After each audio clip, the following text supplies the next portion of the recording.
আর লোকলার বলবো স্টাইল শুনাম কি তোমাক কে চিচা নামাজ পড়তে এ বাউ কইস না কইস না কইস না কইস না আমার কি জোর পড়ে গেছে কইবা আমার তো বন্না নামাজ আনি পড়ে কইস না বাউ বহুত টেনশন ছে আইলা মামুল্লাহ আল্লাহ আল্লাহ এরা যদি রোজা রাখা করেন তো পৃষ্ঠা যখন 50-60 রাখলি আর নামাজ পড়ো করেন তো মালা মধ্যে হিমালয় পাহাড় ভাঙে পড়ে গেল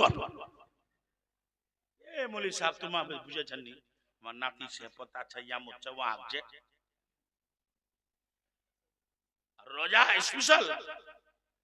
আর ওরা রোজা রাখতে কই দেরি নি আমার তো রমজানের চাঁদ নিকলিবে তব রোজা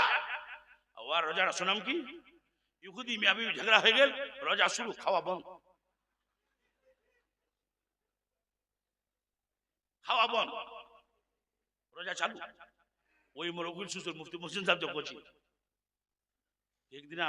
মুখ কষাতে মুল সাহেব তোমার মামির সাথে ঝগড়া হয়ে গেল ওয়া খালি নি তো কষা আমনি খানো रात को हम बहुत है हम लुस लुस को उठना इतना बात जबरदस्त धाम से गिरे गए वहां जागिर पाई